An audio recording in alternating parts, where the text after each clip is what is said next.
नमस्कार, मैं हूँ शिवानी और हम देख रहे हैं गवर्नेंस। गवर्नेंस हम प्रिपेयर करेंगे 10 अक्टूबर से 18 अक्टूबर तक और उसी के ऊपर के हम क्वेश्चंस देख रहे हैं यहाँ पे। मैं ज़्यादा आपका टाइम नहीं लूँगी। अगर आपको लगता है कि आप अपना ज़्यादा टाइम जा रहा है आपका यहाँ पे, तो आप ना यूट्यूब की जो स्पीड होती है वहाँ पे से 1.5 के स्पीड से भी आप देख सकते हो। तो अब हम देखते हैं क्वेश्चन क्या था। क्वेश्चन था, to what extent in your view the parliament is able to ensure accountability of the executive in India. तो पार्लियामेंट कैसे एग्जीक्यूटिव की अकाउंटेबिलिटी फिक्स करती है, यही हमें देखना है। यहाँ पे मैंने इंट्रोडक्शन में लिखा है ये कि मतलब Indian parliament is not only a symbol of representative democracy but also accountable democracy where council of ministers are collectively responsible to the Lok Sabha. Article 75 और ब्रैकेट में 3।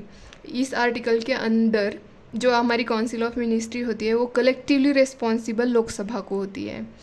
तो ये मैंने यहाँ पे इंट्रोडक्शन में लिखा है। बाद में मैंने यहाँ पे नीचे ये थोड़ी हेडलाइन थोड़ी बड़ी हो गई बट ठीक है। The Indian parliament ensures the accountability of the executive through following methods. मतलब जो नीचे की मेथड है उनके द्वारा इनकी मैं जस्ट पढ़ के बताऊंगी, पूरा आपको तो पता ही होगा क्योंकि आप पढ़ तो रहे होंगे पॉलिटी में। तो मैं ज़्यादा टाइम नहीं लूँगी इसमें। मैंने यहाँ पे पहले डिबेट्स एंड डेलिब्रेशंस, ये पहली मेथड है जिसके अंडर जो ड्यूरिंग क्वेश्चन एंड 0 आवर्स होते हैं उनके अंडर क्वेश्चन पूछ के हमें मतलब गवर्नमेंट की अकाउंटेबिलिटी फिक्स करनी पड़ती है। और सेकंड है motions. No confidence motion, adjournment motion, ये न्यूज़ में भी चल रहे हैं। इनके द्वारा भी गवर्नमेंट की अकाउंटेबिलिटी फ़िक्स होती है, मतलब जो हमारी एग्जीक्यूटिव्स होते हैं उनकी अकाउंटेबिलिटी फ़िक्स होती है। और थर्ड है पार्लियामेंट्री कमेटीज़। जो कमेटीज़ होती है जैसे कि स्टैंडिंग कमेटी है, एडहॉक कमेटी है, आर्टिकल 180 ब्रैकेट में 1, इनके अंडर होती है ये committees.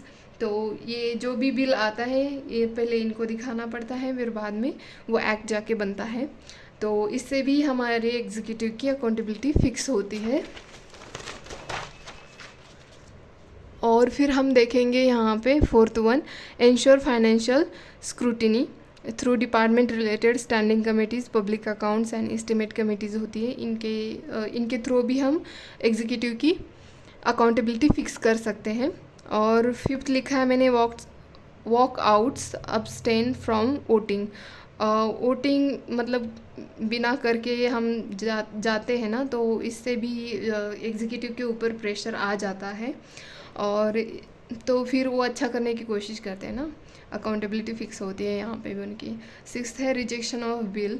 Parliament can reject budget proposal और any other bills budget by the cabinet द्वारा जो बजट लाया जाता है उसको भी पार्लियामेंट रिजेक्ट कर सकती है। पार्लियामेंट में 2 हाउस होते हैं। अपर हाउस जो होता है हमारा राज्यसभा होता है, लोअर हाउस जो होता है हमारा लोकसभा होता है। ये दोनों को ही मतलब इनका दोनों को ही फुल अप्रूवल होना चाहिए, तब जाके ये बजट भी पास होता है। और वाइल द पार्लियामेंट इज़, मैंने कंक्लूड किया है यहाँ पे, while the parliament is not able to fully control the action of the executive, it has various tools and mechanism at its disposal to ensure accountability and hold the executive.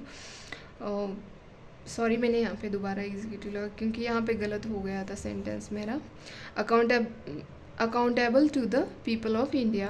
तो ये हमारा conclusion रहा, ये आज का question था। उम्मीद है कि आपको ये पसंद आए। अगर कुछ आपको लगता है कि इसमें और पॉइंट ऐड करने चाहिए तो कमेंट बॉक्स में बता दीजिए। धन्यवाद।